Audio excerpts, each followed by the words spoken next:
हमारी कहानियाँ खूबसूरत और आधुनिकता से शुरू होती है। फूलों की दुकान जिस पर फूलों के गमले सीधे छत पर लटक रहे थे। उनके पास एक साइकिल भी खड़ी हुई थी जिसके ट्रंक पर फूलों की टोकरियाँ थी। इसी सारी सुंदरता के बीच नीले बालों वाला एक लड़का अपने नाकों को अंदर किए हुए एक डेस्क पर बैठा हुआ था। उनके चारों ओर पाठ्य पुस्तक के दो बड़े ढेर थे जो एक चुनौती की तरह लग रहे थे। ऐसी निराशाजनक स्थिति होने के कारण वह थकी हुई आवाज में बुदबुदाया, इसे और बर्दाश्त नहीं कर सकता था। फिर वो कलम के साथ अपना सिर ऊपर उठाया और मुंह से थकी हुई आवाज में कहा कि इसी सब से वो इसके सिर में दर्द होने लगा था और उसे लग रहा था कि जल्द ही वो अपने बेटे की शिकायत सुनकर वो फट जाएगा। खाली कटोरा लेने के बाद वो अपनी माँ से अपने तिरस्कारपूर्ण स्वर में उसे पूछा कि क्या उसने खाली कटोरा लेने के बाद किताब उठाने के लिए 5 मिनट ही आराम करना शुरू कर दिया था। पाउद चिड़चिड़े स्वर में पूछा कि वह उसे परेशान करना बंद करेगा। फिर उसे अपनी मौसी के लड़के के उदाहरण दिए जो उसके अनुसार हर चीज़ में उससे बेहतर था और हर दिन 2 घंटे अतिरिक्त कक्षा में जाता था जो उसकी तरह कक्षाएं छोड़ने से अधिक कठिन था। परिष्करण फटकार और बाहर निकलने की ओर अग्रसर माँ ने लड़के से कहा। उसे अलमारियों पर लटकती हुई टोकरियां लड़के ने मदद करने के लिए उब गया। उसे याद दिलाया कि रस्सी अच्छी तरह से बांधे, अन्यथा तेज हवा के कारण वो गिर भी सकती है। सीढ़ी पर चढ़ते हुए हमारा नायक पौधे का एक गमला पकड़े हुए है जिसे वो लटकाना चाहता था। वह उसकी ओर मुड़ गया। उसकी माँ कह रही थी कि उन्हें ऐसा करना चाहिए था। एक स्वचालित प्रणाली जुड़ी हुई है। बहुत समय पहले इसे काफी समय तक ऊर्जा बचाती थी क्योंकि हर बार गमला लटकाना और उतारना परेशानी भरा होता था। बाद में उसने गमला लटकाना जारी रखा और स्वप्न भरी आवाज में कहा कि अगले जन्म में वह पौधा बनना चाहेगा क्योंकि उन्हें बड़े होने के लिए उसे धूप सेकना और पानी पीना था। इतना अद्भुत लापरवाह जीवन था। उन्होंने देखा कि उसकी माँ ने देखा कि वह एक पैर पर सीढ़ी पर खड़ा हुआ है और अपने विचारों पर विचलित हो गया था और घबराहट में सुरक्षा के लिए उसने अपने भूलकर भी हाथ हिलाए और उसे जल्दी से नीचे आने के लिए कहा और कहा कि यह खुद ही सब कुछ खत्म कर लेगी। लेकिन जैसे ही हमारा नायक नीचे आया उसे इतनी अच्छी डांट नहीं मिलती थी कि उसने अपने कानों को हाथों से ढक दिया। उसने अपनी माँ की उग्र चीखों को दबाने की कोशिश की जिन्होंने उसे आलसी कहा था और कहा था कि बचपन में पढ़ाई करनी चाहिए क्योंकि जब वह बड़ा होगा तब सब कुछ वैसा नहीं होगा। आसान है और उसे एहसास होगा कि उसके पास कितना लापरवाह समय था।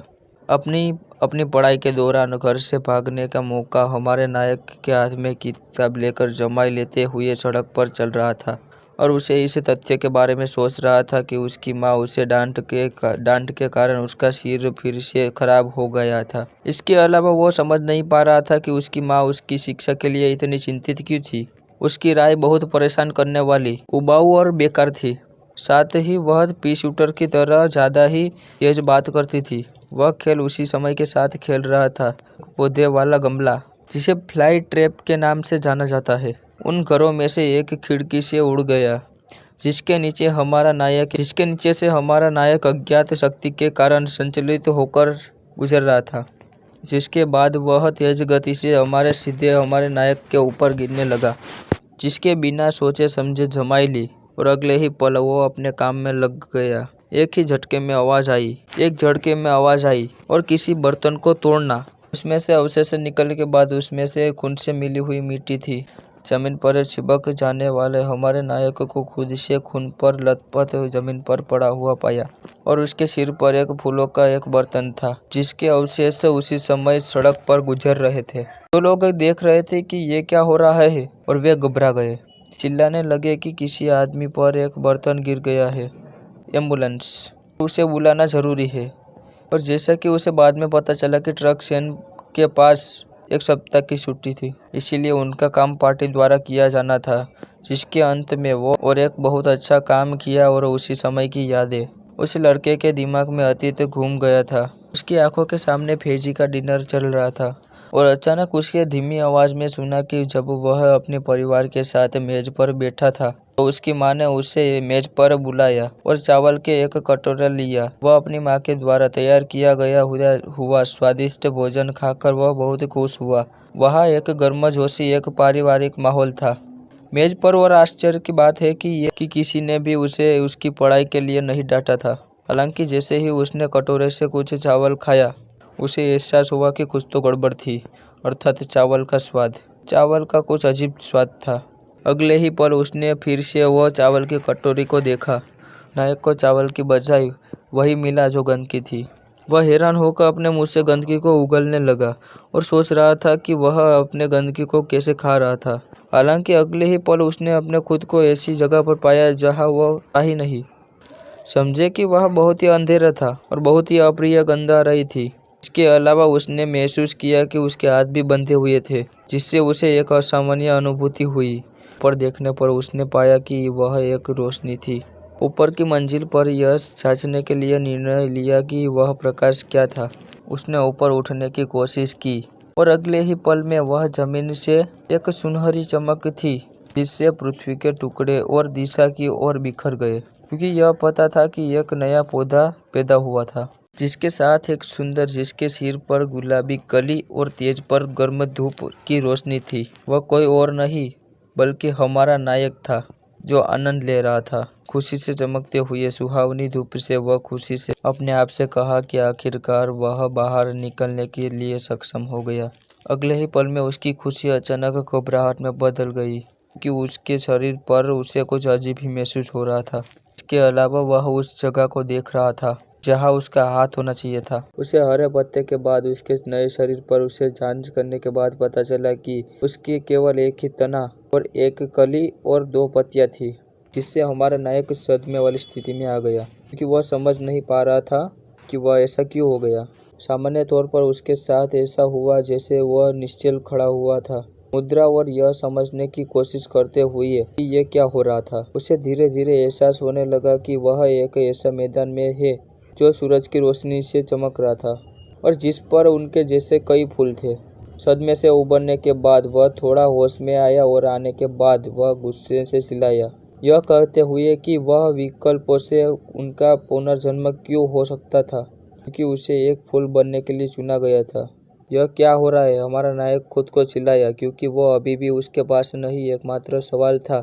लेकिन अगले ही पल उसे याद आया उसकी मृत्यु, जो उनके सिर पर एक बर्तन के प्रहार के कारण हुई थी। उसके दिमाग में इस बात का ख्याल आया कि वह कौन था। अब वह एक निष्कर्ष पर पहुंचा कि उसने एक साधारण पौधे के रूप में जन्म लिया है। यह महसूस करते हुए हमारा नायक उदास हो गया, क्योंकि उसके होने की संभावना थी। एक फूल उसे बहुत गुलाबी नहीं लग रहा था, लेकिन सबसे बुरी बात यह थी कि शायद उनके विचारों के कारण था कि पौधों के लिए इसमें रहना कितना आसान था। इसके बारे में उन्होंने खुद ने कहा था कि इसमें से उन्होंने अपने बनने के लिए कोई आपत्ति नहीं होगी, कि उन्हें उसमें बनने के लिए कोई आपत्ति नहीं थी। उसकी मृत्यु के बाद उनका एक जन्म सामान्य पौधे के रूप में पुनर्जन्म हुआ था।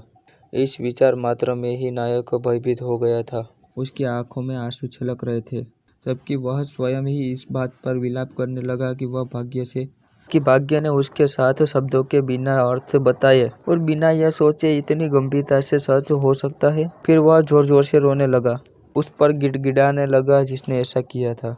उसे अगले ही क्षण उसे यथाशीघ्र वापस लाने के लिए कहा गया।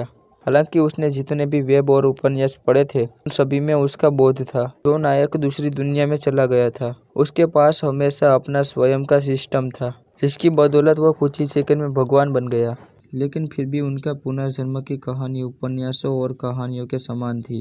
उसे मार्गदर्शन के लिए कभी आकाश से कोई भी आवाज़ नहीं आई, या कोई सिस्टम विंडो भी नहीं थी जहाँ पर अपना स्तर बढ़ा सके।